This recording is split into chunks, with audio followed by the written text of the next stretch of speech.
Test 1, 2, test. Okay, there we go. Good morning. Thank you for joining me today.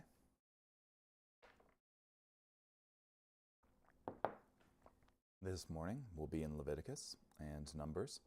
Leviticus chapter 27, verse 14 through Numbers chapter 1 through verse 54.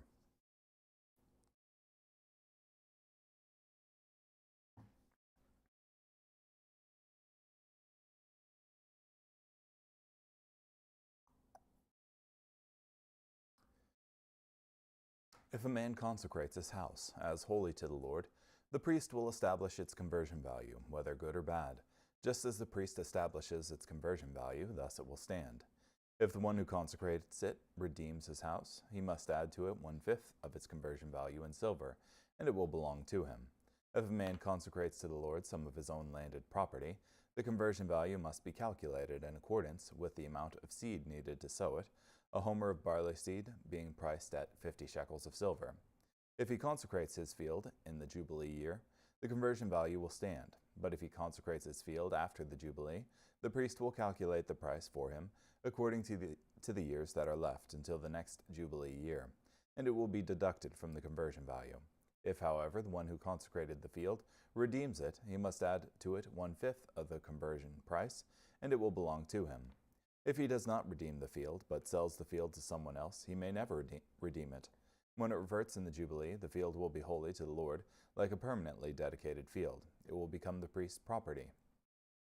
If he consecrates to the Lord a field he has purchased, which is not part of his own landed property, the priest will calculate for him the amount of its conversion value until the Jubilee year, and he must pay the conversion value on that Jubilee day as something that is holy to the Lord. In the Jubilee year, the field will return to the one from whom he bought it. The one to whom it belongs is landed property. Every conversion value must be calculated by the standard of the sanctuary shekel, 20 gerahs to the shekel. Surely no man may consecrate a firstborn that already belongs to the Lord as a firstborn among the animals. Whether it is an ox or a sheep, it belongs to the Lord. If, however, it is among the unclean animals, he may ransom it according to its conversion value, and must add 1/5 to it. But if it is not redeemed, it must be sold according to its conversion value. Surely anything which a man permanently dedicates to the Lord from all that belongs to him, whether from people, animals, or his landed property, must be neither sold nor redeemed. Anything permanently dedicated is most holy to the Lord. Any human being who is permanently dedicated must not be ransomed. Such a person must be put to death. Any tithe of the land, from the grain of the land, or from the fruit of the trees, belongs to the Lord. It is holy to the Lord. If a man redeems part of his tithe, however, he must add 1/5 to it. All the tithe of herd or flock, everything which passes under the rod, the 10th one will be holy to the Lord.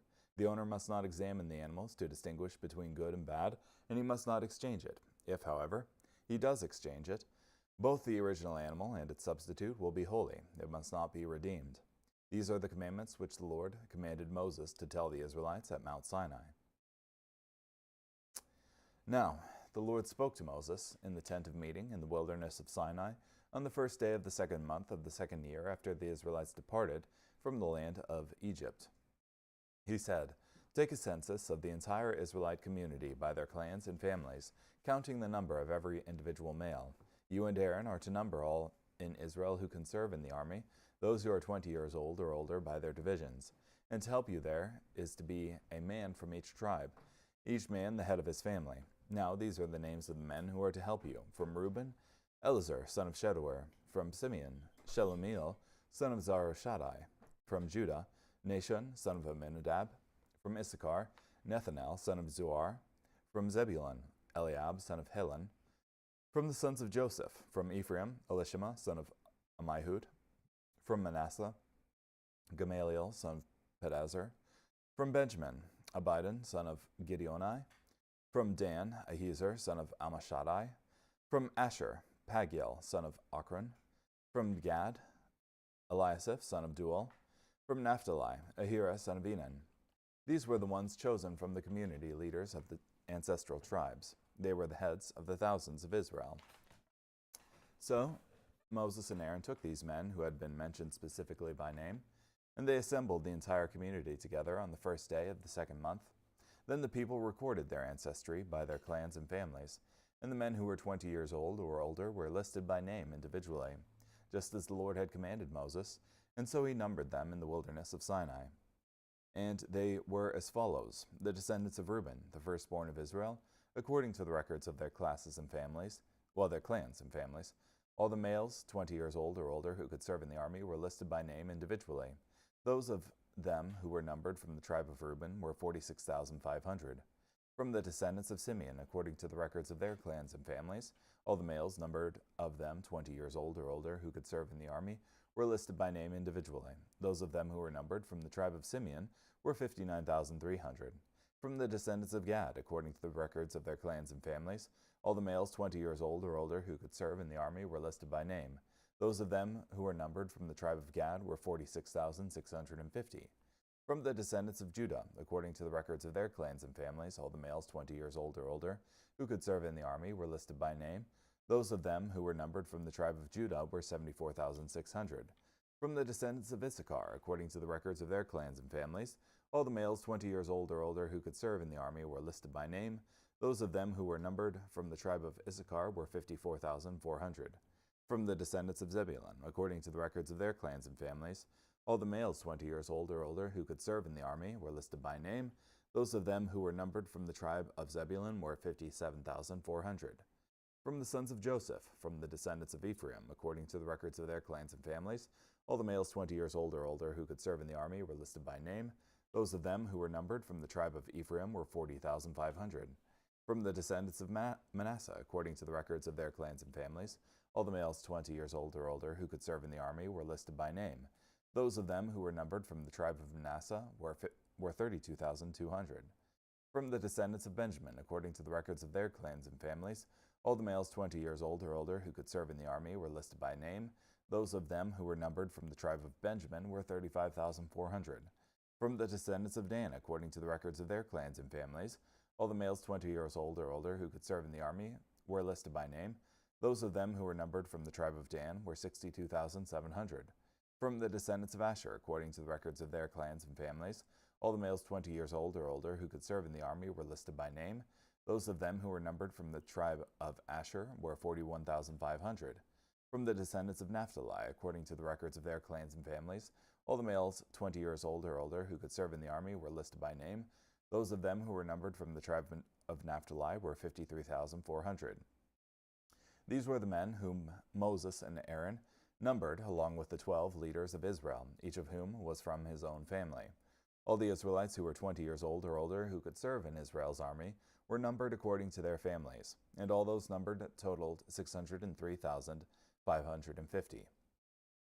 But the Levites, according to the tribe of their fathers, were not numbered among them. The Lord had said to Moses, "Only the tribe of Levi you must not number or count with the other Israelites, but appoint the Levites over the tabernacle of the testimony, over all its furnishings, and over everything in it. They must carry the tabernacle and all its furnishings, and they must attend to it and camp around it. Whenever the tabernacle is to move, the Levites must take it down, and whenever the tabernacle is to be reassembled, the Levites must set it up. Any unauthorized person who approaches it must be killed. The Israelites will camp according to their divisions, each man in his camp, and each man by his standard. But the Levites must camp around the tabernacle of the testimony, so that the Lord's anger will not fall on the Israelite community.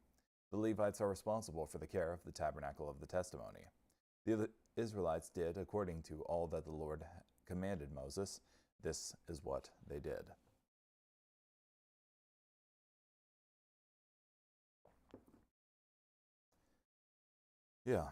So first you had some more regulations concerning redemption of a person's property or his house or his field, and how that works in the year of Jubilee, and what's to be done as far as selling it or redeeming it. And it seems like the standard for redeeming something that one consecrates to the Lord is to pay the full price for it plus 1/5. That is an additional 20%. Let's see here.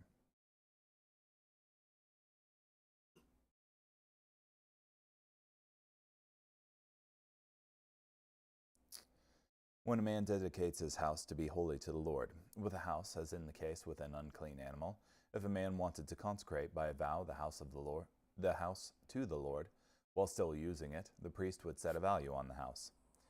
And he must add 1/5 after the value of the home was estimated, and an additional 20% was added. The total was given to the tabernacle treasury, and the vow was considered fulfilled.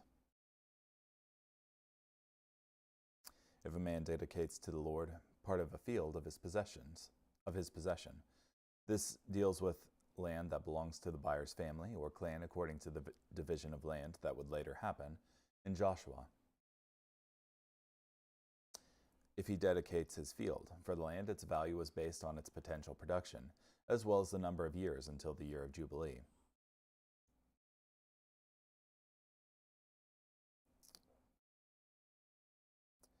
The priest shall reckon to him the worth. The priest made an estimate of the land's value, taking into account the number of years until the next Jubilee.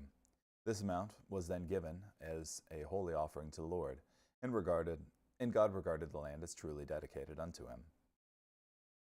Yeah, it's interesting how the life of a priest touched on so many different aspects of life, doing not just the holy, but also dealing with the slaughter of animals, being something of a public health inspector in the case of if there's like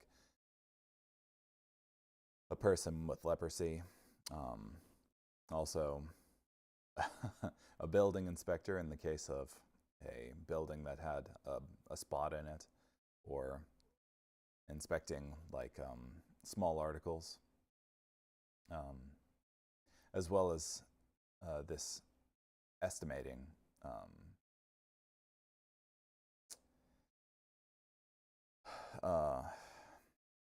job that the priest also had. So, was involved in a lot of aspects of life.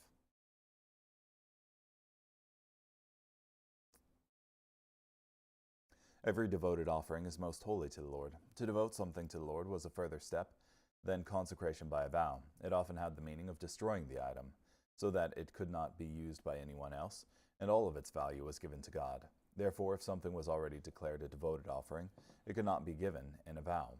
It already belonged to God and was most holy to the Lord. Yeah. And I guess concerning the previous point, I think that's a good point concerning the Christian priesthood, that far from just being removed from life in this world, a Christian priest is part of a lot of it, and has duties and responsibilities,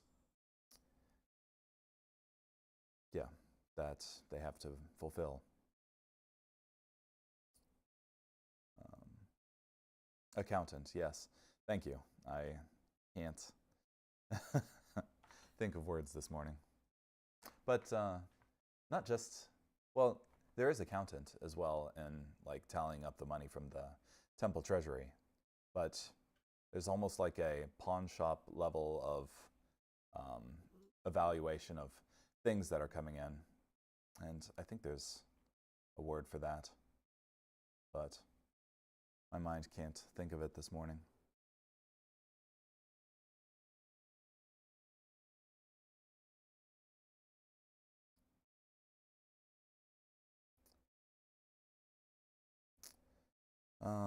No person under the ban who may become doomed to destruction among men shall be redeemed, but shall surely be put to death.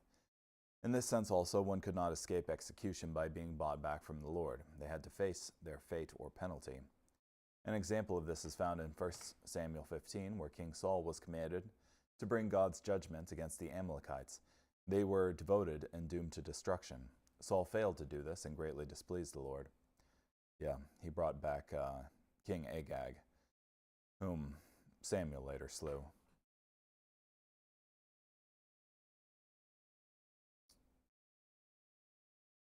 The law mentioned in these two verses has been appealed to by the enemies of divine revelation as proof that under the Mosaic dispensation, human sacrifices were offered to God, but this can never be conceded. Had there been such a law, it certainly would have been more explicitly revealed, and not left in the compass of a few words only, where the meaning is very difficult to be ascertained, and the words themselves differently translated by most interpreters. Yeah, not to mention other verses that explicitly condemn human sacrifice.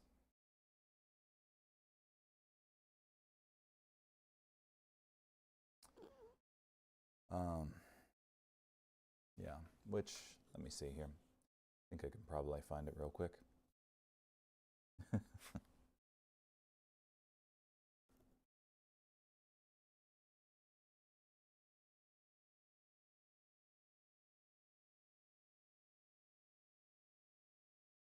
Oh yeah, like Jeremiah 7:31 here.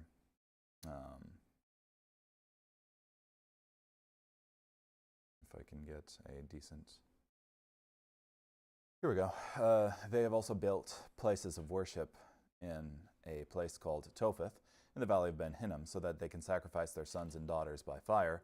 That is something I never commanded them to do. Indeed, it never even entered my mind to command such a thing. So...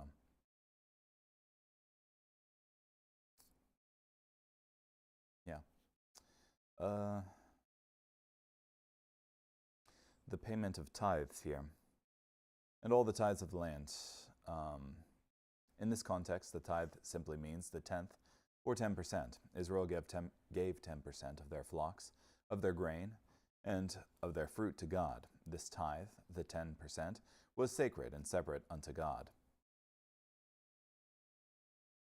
Ancient Israel observed at least two tithes. Here in Leviticus 27:30 through 33 is the general tithe, which also seems to be described in Deuteronomy 14. Deuteronomy 14 describes a second tithe paid every 3 years and given to the Levite and to the poor. Some believe Leviticus 27 and Deuteronomy 14 describing two different required tithes, but there is no compelling reason to think they are different. While the New Testament does not command or emphasize tithing, it presents giving as a duty for God's people and does not speak negatively of tithing. Jesus approved of the careful tithing of the religious leaders of his days, while rebuking them for what they left undone.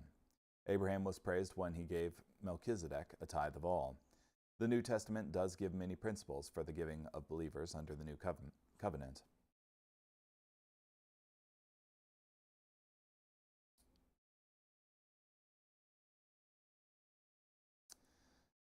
Yeah, but as being under the new covenant, we are under the law of liberty, and essentially we owe our lives and our very being to God, and thus, sure, we can do 10%, but it's good to give as much as one is able.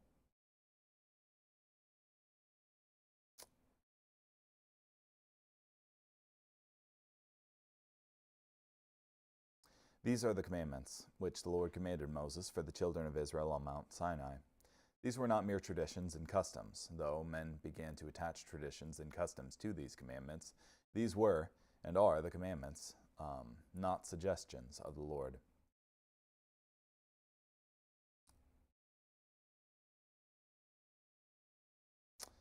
Which the Lord commanded Moses for the children of Israel on Mount Sinai. As we have seen before in Leviticus, the phrase "before the Lord" occurs more than 60 times, more than any other book in the Bible.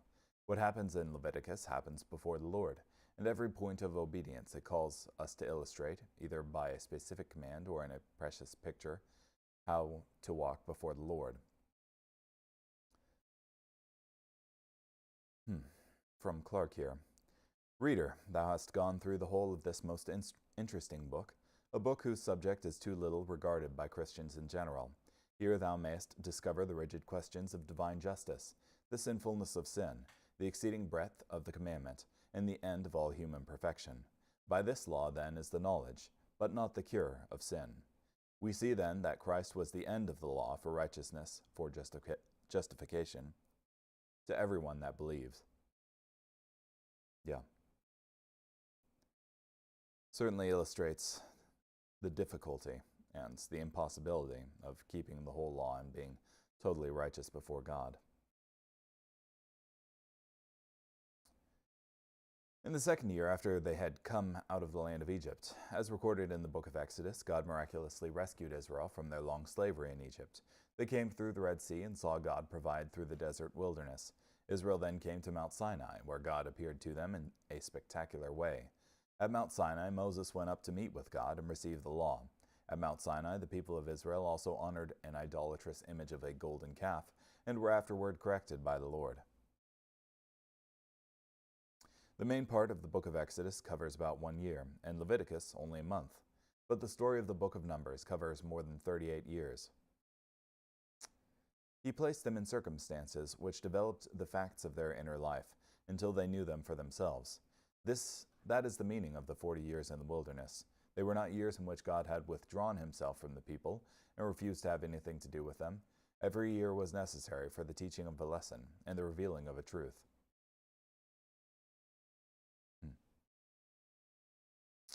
Now the Lord spoke to Moses. The book of Numbers approaches it all God's way. In the wilderness, one may be tempted to launch 100 different schemes and plans to move forward, but only God's way really works. And the book of Numbers tells us about God's way.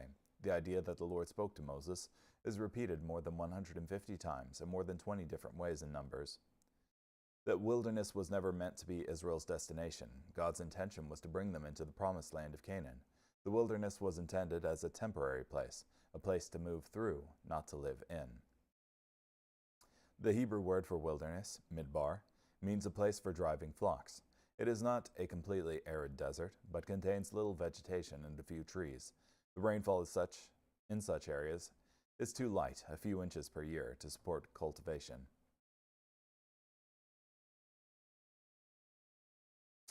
In the wilderness of Sinai, the Hebrew title of this book gives us an idea of the theme of Numbers. In Hebrew, this book is titled In the Wilderness instead of Numbers. The book of Numbers is all about God's people in the wilderness, how they got there, how God dealt with them in the wilderness, and how he brought them out of the wilderness on their way to the promised land.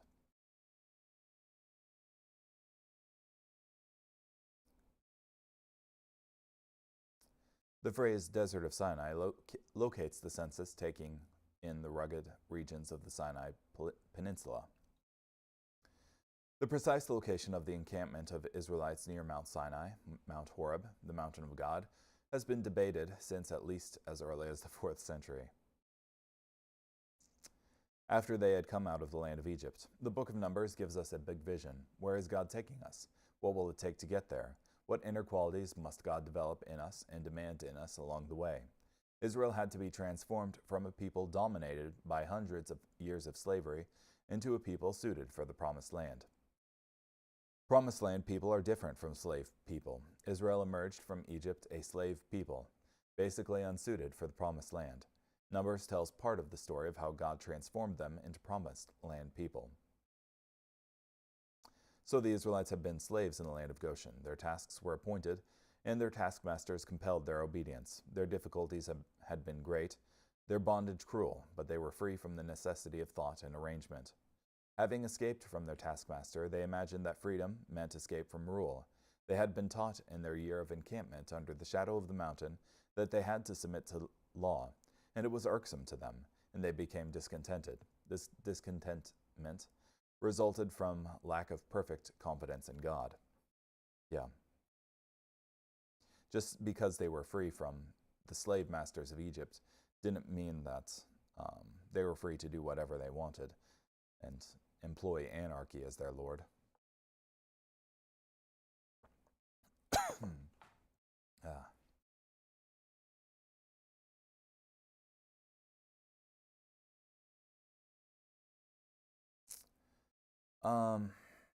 What diet did they have in the wilderness? So, when they were in the wilderness, they had, I know, the quail that the Lord provided for them, and also the manna from heaven, which they used to boil or cook into cakes apart from that, they also had the animals that they had with them because, of course, they had, in order for them to do the sacrifices prescribed in Leviticus, they would have to have those animals with them that they to do those sacrifices. But I imagine that sort of eating of meat was rarer. It wasn't like an everyday type meal that one would have. I know that there were like date palms that they encountered in the wilderness as well.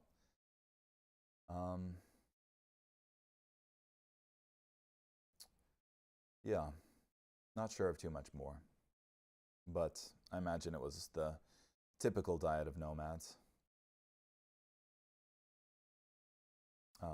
Yeah, with the main staple being the manna from heaven.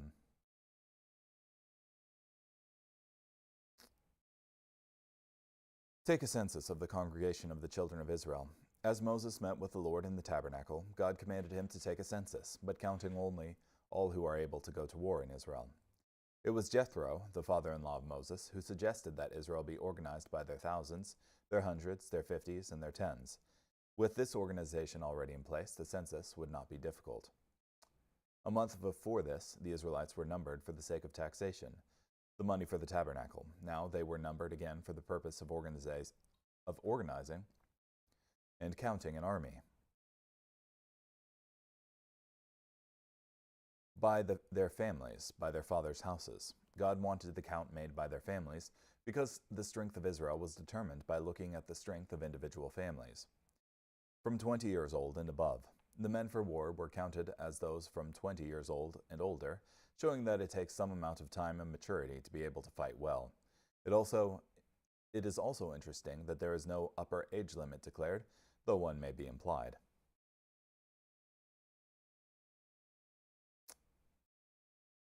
You and Aaron shall number them by their armies. This was a military census to see who could fight for Israel in taking the Promised Land. This was the first step in taking the Promised Land, an inventory to understand the resources they had to conquer the Promised Land.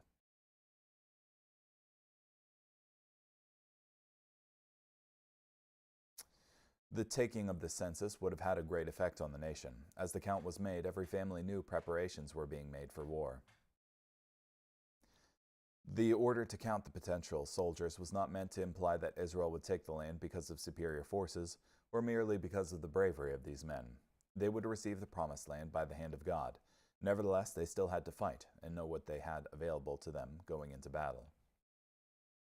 The story of the conquest of Canaan is not that of the spoliation of feeble peoples by a stronger in order to possess territory. It is that of the purification of a land, in order that there might be planted in it a people from whose history blessing would come to all the nations.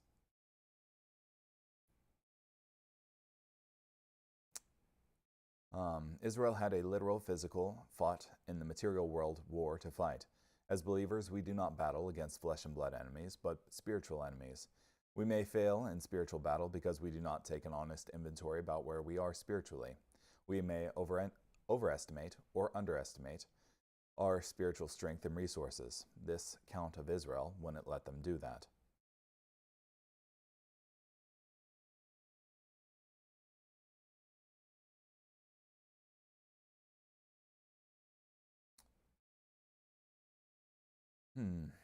These are the names of the men. Some find interest in the names of these chosen tribal leaders and the possible meanings of their names, as in Kol and Wenham. In general, the names have a significant and positive spiritual meaning, saying something good about the spiritual life of the Israelite community that left Egypt. These are Hebrew names, believing names, not Egyptian names. Most all the names make reference to God. From the tribe of Reuben, Elizur, whose name can mean, my God is a rock. From the tribe of Simeon, Shelemiel, whose name can mean, my peace is God. From the tribe of Judah, Nation, whose name can mean, my people are noble. From the tribe of Issachar, Nethanel, whose name can mean, gift of God. From the tribe of Zebulun, Eliab, whose name can mean, my God is Father. From the tribe of Ephraim, Elishama, whose name can mean, my God hears. This man was the grandfather of Joshua. From the tribe of Manasseh, Gamaliel, whose name can mean, reward of God. From the tribe of Benjamin, Abidan, whose name can mean, My father is judge. From the tribe of Dan, Ahiezer, whose name can mean, my brother is a helper. From the tribe of Asher, Pagiel, whose name can mean, met by God. From the tribe of Gad, Eliasaph, whose name can mean, my God has added, multiplied. From the tribe of Naphtali, Ahira, whose name can mean, my brother is evil. Interesting.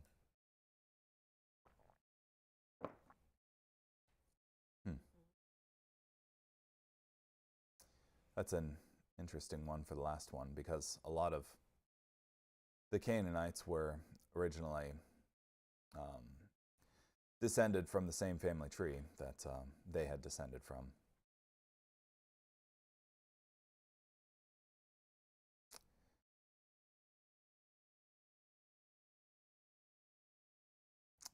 So they assembled all the congregation together on the first day of the second month. This great assembly of the tribal leaders happened 13 months after Israel came out of Egypt. Each one individually. Every individual was important to God. This wasn't just the assembling of a final number, but a specific mention of each individual.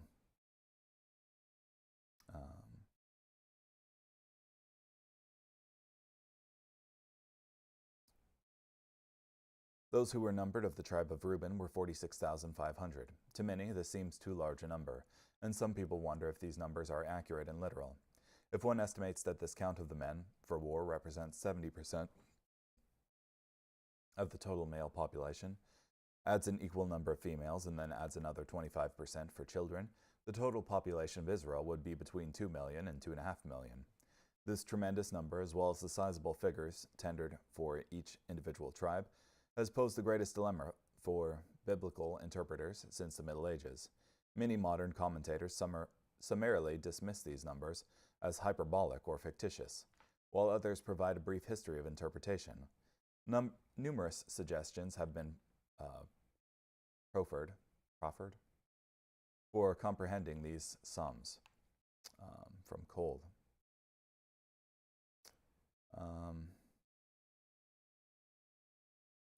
While mindful of the objections, it is best to trust the simple testimony of the biblical record. Surely God could provide for such a multitude in the wilderness, and occasional discrepancies in the record of these numbers is likely due to scribal errors. Then you have all of the numbers there.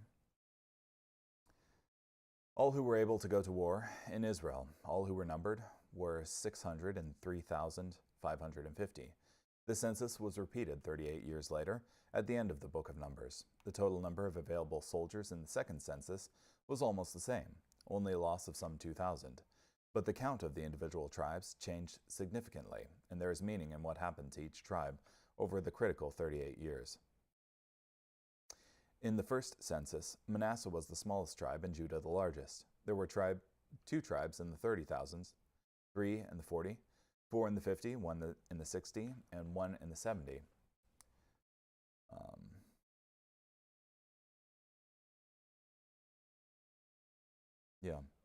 What an astonishing increase from 70 souls that went down into Egypt about 215 years before, where laterly they had endured the greatest hardships. But God's promises cannot fail, and who can resist his will and bring to naught his counsel?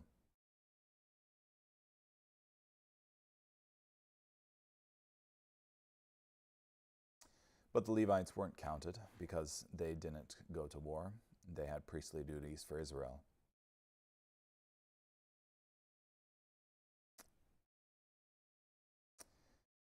Thus the children of Israel did according to all the Lord commanded Moses. So they did. Counting or taking inventory is an essential step in organization and moving forward. In preparing to enter the promised land, Israel had to be organized. God is an organized God and moves through organization, even when that organization is not easily seen. Therefore, it was essential that Israel take inventory and count how many men were ready to fight. God counts things. He counts the stars and has a name for each one. God even counts and knows the number of hairs on the human head. He who counts the stars and calls them all by their names leaves nothing unarranged in his own service. Anywho, thank you so much for joining me today. I hope you have a great day.